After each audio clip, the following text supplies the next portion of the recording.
The new Hydra boss is a nightmare, but is it worth fighting? Hello to the crew and welcome back to another video on ARK Ascended. Grab a bottle of water and let's get straight into it. The items you need for the Hydra aren't actually that hard to get, since most of them are already scattered around your base. For all difficulties, you will need the following artifacts. The artifact of the Immune, Skylord, Strong and Cunning.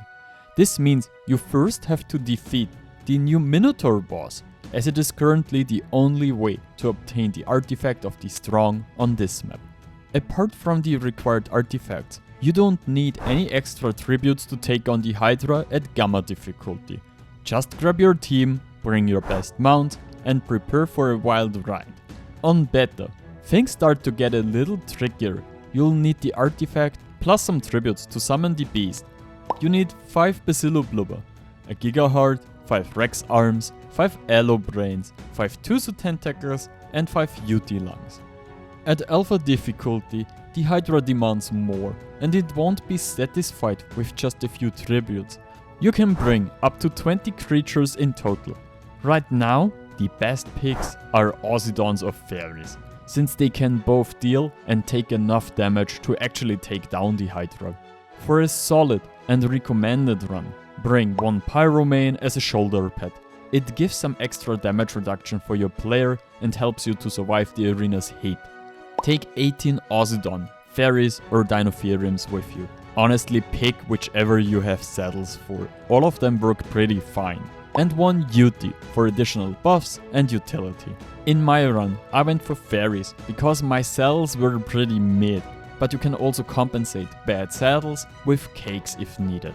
Before stepping into the arena, make sure you're stocked with good quality flak armor, med brews, food and some weapons. Best would be compound bows or shotguns. You can start the boss fight at the red obelisk near Pyranthos beach. As it works like the dragon, we're going for Pherezinos in this playthrough. The Hydra has 5 different heads, each of which uses a different special attack. The first head has a fire breath attack that deals additional damage to carnivorous creatures. The second head has a poison attack that can knock out players and cause a small amount of torpor. The third head has a lightning attack that causes a lot of torpor to you and your creatures. The fourth head has an ice attack that slows down your creatures, similar to Nun attack on Ragnarok. And the fifth and final head has a blindness attack, like Grendel, which prevents your creatures from attacking the Hydra for 20 seconds straight. The fight itself starts off fairly quickly, meaning that the Hydra boss will immediately spawn in the arena and start attacking you instantly. It is important to stay away from the Hydra, as some of its breath attacks can hit your creatures. Now, we approach the Hydra and whistle all creatures to attack it. It has quite a lot of health, and you need to watch out for the various attacks it performs. Most attacks are honestly not that big of a deal, but when you see the purple light, it has blinded your creatures, meaning they cannot attack for 20 seconds and will only take damage if they steer near the Hydra. Therefore, I would recommend pulling them away, waiting a while and then attacking again.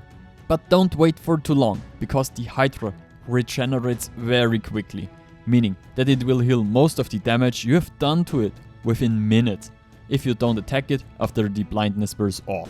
After you have dealt a certain amount of damage to it, the Hydra will lose one of its heads, which means it can no longer use this special attack. It will lose one head after another until it is dead. I honestly haven't noticed any particular order, so it could be random, or I might have just made a mistake or something, but it would be best to kill the blindness head first, as it's the most annoying one, since your creatures will stop attacking it. Alternatively, you could bring some flyers into the arena, meaning if you have a decent team, a Desmodus and some strong compound bows, you could probably defeat it by just flying around the arena, as it may have trouble hitting you. I haven't tested this in detail, but I'm sure you'll come up with some good ideas. Are you tired of playing alone on a dead server? Sick of lag, wipes and admins who never show up? then it's time to join TBS, one of the biggest no-wipe servers, on which I'm actually playing and I'm making a video on. On top of that, on their PvP and PvE servers, they have all maps available cross-platform, custom caves that are truly outstanding, auto-lootable raid bases, and even full 48-hour offline raid protection during the week. Not only that, but on weekends, it switches to a 3 times orb, which offers the possibility for offline raids, more action, and so much more. A maximum of 4 players per tribe is allowed, and there are cash prizes for the best tribes.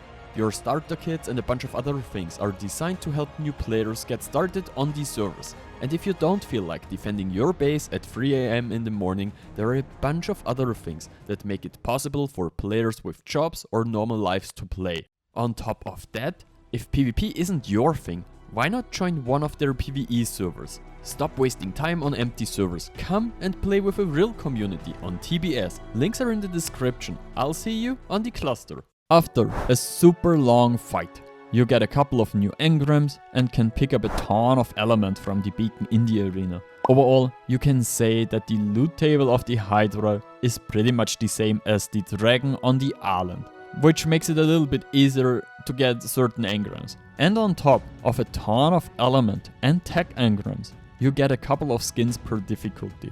So you can show that you actually beat the Hydra. So is it worth fighting? Yes, it's for sure worth fighting. Even if it's super hard. You get a lot of element and good engrams. And the requirements aren't that hard to come by. You probably have plenty of them anyway. Even if you only do it on Gamma, that's 200 easy element you can take with you if you're well prepared and have some practice killing it. I hope you liked this video, and I'm thrilled to read if this video has helped you. Hit the like button, leave a comment below for the algorithm, and consider subbing to the channel. Alright, Frodo.